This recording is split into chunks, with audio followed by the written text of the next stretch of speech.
What's up, everybody? Welcome back to another topsy-turvy day in the world of Malamarkets, where we discuss the Pokemon trading card game in terms of market analytics as it relates to buying, selling, and trading cards. And today, we are talking about Evolving Skies and how that will be make or break for modern sets in terms of values. That is correct. In case you haven't heard, the modern TCG market is crashing. I know, Captain Obvious, right? Don't scream about it.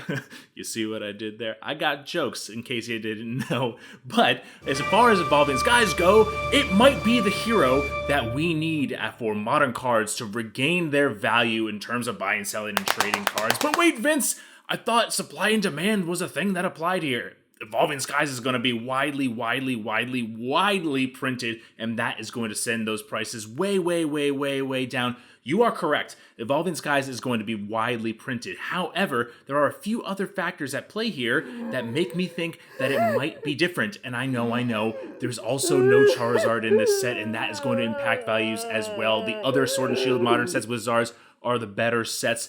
But here are three reasons why I am bullish on Evolving Skies, especially as sealed product going forward. And in case you find this video helpful, please consider liking and subscribing this video so I know I'm on the right track with doing content. And secret rare alternate arts are one of the big reasons why I think this set is going to be incredible going forward, particularly as the years go on. Now, in case you're not familiar with alternate arts, here from the Sun and Moon era, which is the era just before Sword and Shield, so 2017 to 2019-ish, Team Up, Hidden Fates, Cosmic Eclipse, these are a couple examples of alternate art cards. Essentially, it's the same card that was there, except a different, cooler, more artsy, fancier, more collectible version of the card. In Team Up, there were 3 ultra rare alt arts, 4 in Cosmic Eclipse, and then this one, the Stained Glass promo for Hidden Fates, came along with the Elite Trainer box for the Hidden Fates era.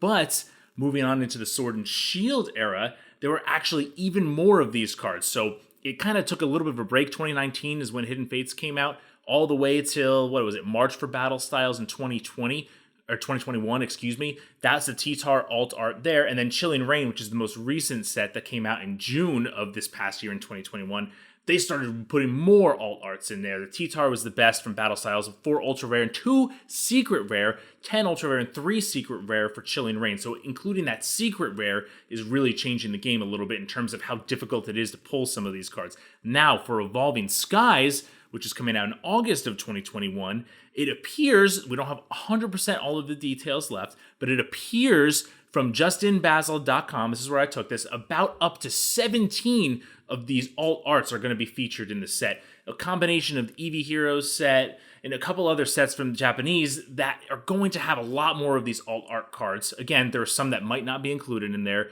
but there's going to be a ton of them, and a bunch of them are going to be secret rares and even more difficult to pull. Now, as far as desirable featured Pokemon, I could show you all of these sales. A little bit tough to read here, but some of these cards, Umbreon, Rayquaza, and yes, there's no Charizard. There are other desirable Pokemon, but I'm not going to cover these sales and how they're doing in the Japanese sets. And really, it's not just one alt art like it was kind of with the Tyranitar and Battle Styles, even though there were some others there as well. There are tons of desirable alt arts here, and it's not just the alt arts too. There are the full arts, the rainbows, the VMAX alt art, and the V alt arts too. So let's compare these specifically to Sun and Moon, because that's the most recent modern era that you can find out as well. Now, what were the 2 most valuable Sun and Moon base set cards that we had, specifically monsters? It was the Umbreon GX and the Espeon GX, $40 and $29 respectively, according to TCG Player. Both of these were secret rainbow rares in this set. And what I'm trying to show here by showing each one of these Sun and Moon sets another modern card that's more common, kind of been a little bit more printed as well, more easily accessible, that these cards are going to be similar in terms of availability of Evolving Skies. What about Sun and Moon Guardians Rising? Well, the most valuable card there is Sylveon Rainbow Rare. Again, Evolutions, they're going to be huge in this set. This was a secret Rainbow Rare at $63. I'm trying to show you here how even in these modern sets, these Evolutions and the Rayquazas, they are always the best cards in the set. They're super popular, super in demand, even when these cards are widely available. Now, the most valuable alt art promo, it is Rayquaza, the shiny Rayquaza GX. That was an alt art promo available for a Rayquaza GX box, $52 currently. These cards, again, widely available, and they're still holding value decently well, even though the value has dropped. I will give you that if you were going to hold me to it. The value has dropped, but they're still holding value, still popular, desirable cards. What about Shining Legends? That came out during the Sun and Moon era too. The most valuable shiny is the Shining Rayquaza at $44. Again, the Rayquaza, the Evolutions, some of these other cards, when stacked up against other Mons in the same category, meaning Secret Rare, Alt Art, Shining, they tend to perform better than the other monsters available besides the Charizard. So even though Charizard's not here, these are still highly, highly, highly desirable cards. What about Sun and Moon Crimson Invasion? What was the most valuable Mon in that set?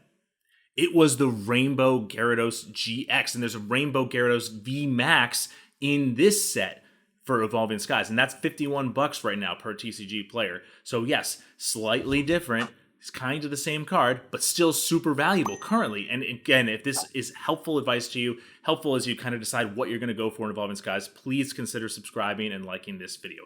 What about Sun and Moon Ultra Prism? What are the most valuable cards in that set? Well, 1 and 2 are the Golden Secret Rare, Lunala and Solgaleo. We'll give them that. They're the main legendary monsters in the set. But Glaceon and Leafeon are just behind them at $50 and $45 respectively. Again, even the later evolutions still hold value. What are the most valuable Sun and Moon Celestial Storm Mons? I guess you can see where this is going.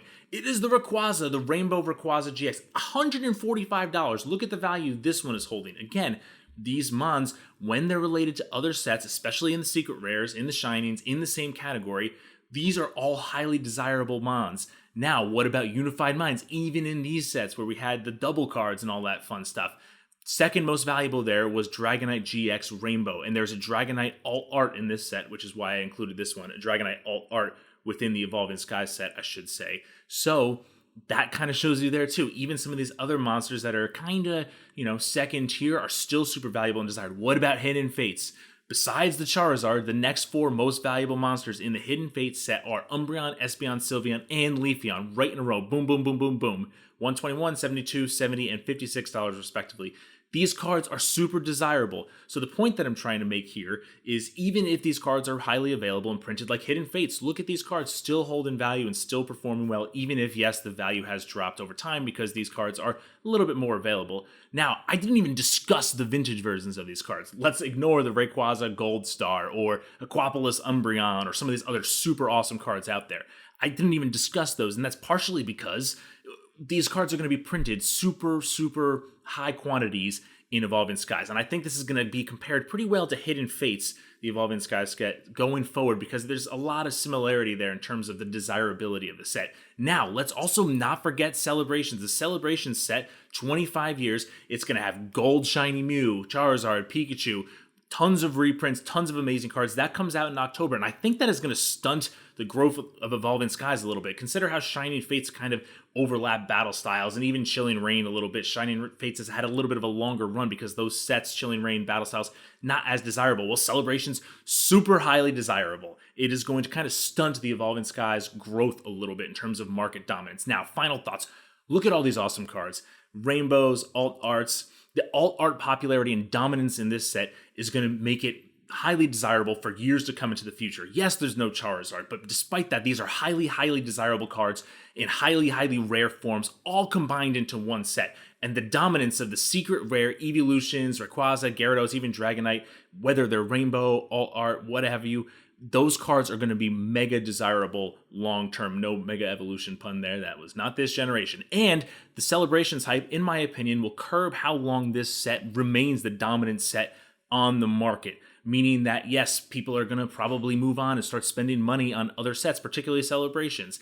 And this, in my opinion, will likely have a similar value trajectory to Hidden Fates given the high print volume. So sure, we're going to see high values up front and those values are going to drop. But I think long-term, this is going to be an excellent, excellent, excellent hold, particularly for sealed products. I think in the sealed market, these are going to be awesome and highly desirable long-term. But I think the singles are going to do well themselves, too, for all of the aforementioned reasons. Do you agree? Do you disagree? Please let me know in the comments and let me know if you enjoyed the video. And other than that, I will see you on the next one.